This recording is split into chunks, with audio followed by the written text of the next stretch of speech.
Welcome to 2014. It's an Excel Sprapps fantastic application. It's Payroll 2014. It's here. Unshackle yourself from your payroll provider. If you have a small business, there's no reason you can't take control of your information. Do it all in Excel. Own your information. Run your files from year to year and not be chained up to, I'm not going to say their name because I don't want them to sue me, but any of those little companies, those fast Libra companies, kiddo, relax. You can stay away from them. Got my 2-year-old here next to me because he's upset just because he heard the word books. He just heard it and he got upset. You can control your own payroll. You can take care of everything. I'm going to show you how to do it because I built some files. I create these for small businesses all around the country. Today we're going to do Wyoming. You got to move to Wyoming. Why? Because there's no state tax, there's no corporate tax. You can shoot all the bison you want and eat it. It's Wyoming. It's a good time. So let's get going here. This is your employee info master sheet. I've added a couple famous people from Wyoming. This is all I could find. Jim J. Bullock of sitcom fame in the 1990s. Dana Perino, former White House spokesperson, I believe. Let's add somebody else here. Let's add someone with one W-4 allowance. It's your W-4 sheet if you don't know what that is. Let's go with, sure, this person's going to be married. Everybody here lives in Wyoming. Let's say that I moved to Wyoming and I live in Wyoming. Now, this the company that I built this for has a workers' comp issue with two different types of employees. They have an office and a shop type of employee. You would choose, I would be a shop employee. Sure, probably. I'd be a shop employee.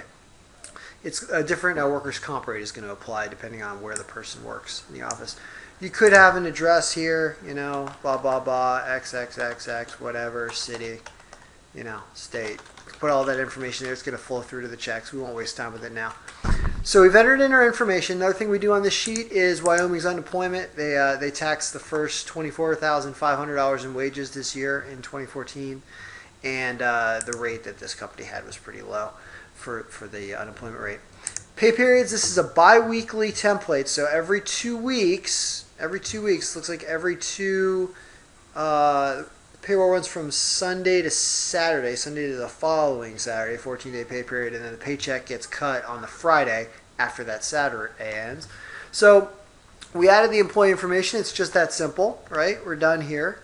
Now we have something called the daily entry sheet, and this is for entering in your employees' hours every single day, and that's all you got to do. I put in a bunch of fake information for Miss Perino and Jim J. Bullock already. Let's do myself. This little drop-down menu, when you click the arrow up, there's Ken. That's me. Let's put in a paycheck for, I don't know, what's today, 121. Let's say that I worked 4 hours and maybe 4 hours of overtime. No, that wouldn't be right. Probably 8 hours and then 4 hours of overtime. Sure. You got sick hours. You got vacation hours. You just keep putting in your days. When I have tomorrow's hours, you just type in 122. You choose my name, or you copy and paste my name from above. You have tons of options. It's going to automatically fill in the employee number. All the cells that are black with the white, black fill with the white text, those are all formulas. Don't touch them. They're just telling you, what period, what pay period this ending is based on this date. It's just formulas that are doing that.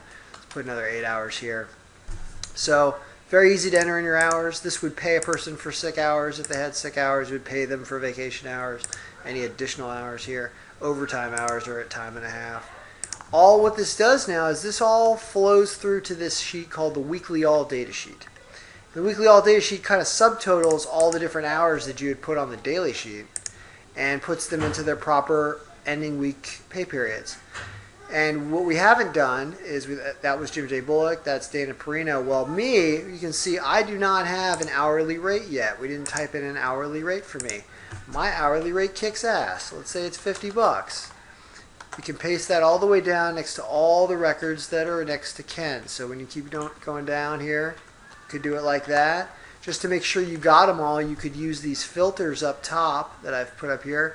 You never, ever, ever, ever sort. You don't want to sort because they're in a certain chronological manner, so you don't ever want to sort them. But you can filter and say, well, Ken, what's Ken's pay periods? These are Ken's pay periods for the year. Just these chunk of pay periods. The one pay period that I entered in data for. and there's my $50 an hour rate. You could even add a bonus in here if you had a bonus this period. Say I got a bonus $100, sure. So these are my total hours. 16 regular, 2 overtime. If you look, that'll match here. You can see these are the 16 regular, and that's the 2 overtime I had for that period. And guess what? You're basically done. It's that awesome. You go to your pay stub, and you choose your information, and you're going to get a paycheck. And it's going to do all the taxes and everything for you. Let's choose my name. We don't care about Jim J. Bullock. We choose my name, and the pay period ending, I believe, was 2/1. And voila. There's my rate. There's my fake address. I didn't put my social security number in, but it would have shown up if we'd enter it on this page here where it says social security number right here. It would end up showing up there. These are my total hours. This is my year-to-date hours. This is the gross wages. This is the amount of federal tax that's coming out. FICA, your Social Security, your Medicare. Wyoming, no state tax. Big fat zero there. That's nice. And then this is what my paycheck ends up being, $912. And as you keep rolling forward different periods, you can see that the year-to-date numbers are going to be accurate, and there's no current check for this period because I didn't have any hours in that period. For this period, that would be paycheck here. You've also got your reports for filing your federal withholding to the government, your Form 941 report, it's called. We've got state reports. What you do here, these are all pivot tables, these sheets, this UI and the unemployment and workers' comp report and state tax report if it was a state that had tax, which of course Wyoming does not. But and then your 941, they're pivot tables. These things are pivot tables. And pivot tables are kind of just active little applications within the file that allow you to browse through all your data and generate all the reports you need. Because what you have here in this weekly all data sheet where the crux of all the formulas are, the skeleton, the bones of all the different formulas and everything are all in here, you've got a bunch of different formulas that do a bunch of different things. And this is where the meat is and where you end up when you need to make changes in the future. If you need to roll this template forward in 2015, or if you have any changes you need to make, you're going to have to hard code them in different areas of this file where we have all these different formulas. So what I'm showing you is how you browse through all these different formulas and get what you want. Like I got an area for federal tax. This is a big federal tax formula right here.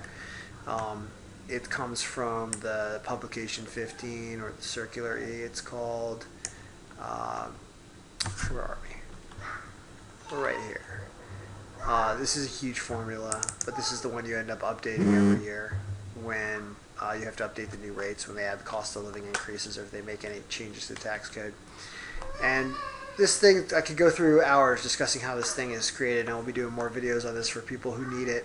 But you got all this data, and what you want is you want to be able to look through it with the pivot tables. So these pivot tables, you have to click inside them and refresh anytime you do anything. You see that my name just got added there. If we go and we do reverse for a second, you see how my name, or maybe it didn't disappear. Well, I guess it doesn't disappear, but it would have just appeared because I added my name and added all this information at the start of this video. So it would not have been here until I refreshed this table. Now, what you see is gross wages, taxable wages. If you have something like a 401k plan or something that's non-taxable that comes out of the gross wages, your taxable wages will be less than gross wages. I don't think this person had any of those issues.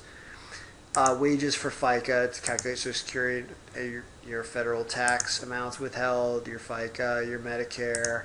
I didn't set up the thing here. If you're making over $200,000 a year, there's an additional 0.9% that you get taxed on that additional money. I didn't code that in here because I don't think the small business, it's not going to probably be impacting them. But we can fix that up. So now you have these things called pivot slicers. Pivot slicers are awesome. You create them by going up to Pivot Table Tools whenever you're clicked inside the pivot table, and you go to Insert Slicer. And you can insert a slicer for any one of those categories that I have listed on this weekly all data sheet. Any one of these title columns. And they mean different things. I created some slicers ahead of time for quarter, which is also up here in the filter box, for week ending, for name. So if you want to say, all right, well, Q1, what's my 941 tax due? All you do is click Q1, and here it is. I don't think the report changed because I think everything's in Q1. Here's Q2, right? Dana Perino is the only person who has activity in Q2 because when I put in all her fake information, I brought her down into Q2 to have some hours. So this is your report that's due, right? At the end of the year, $1,000 is what you'd owe for Q2. Q3, we probably don't have any activity, right? Yeah, nothing. Q4, and the other smart thing about these slicers is they're all connected together. So whenever you click on a quarter, it shows you the pay periods that are within that quarter. So if you're a bigger employer and you file this thing every week or every pay period, in this scenario, you just click this pay period. This is what you owe for that pay period. It's just so user friendly. And what does Ken owe for this pay period? Nothing, because I didn't have any hours. What does Jim J. Bullock owe?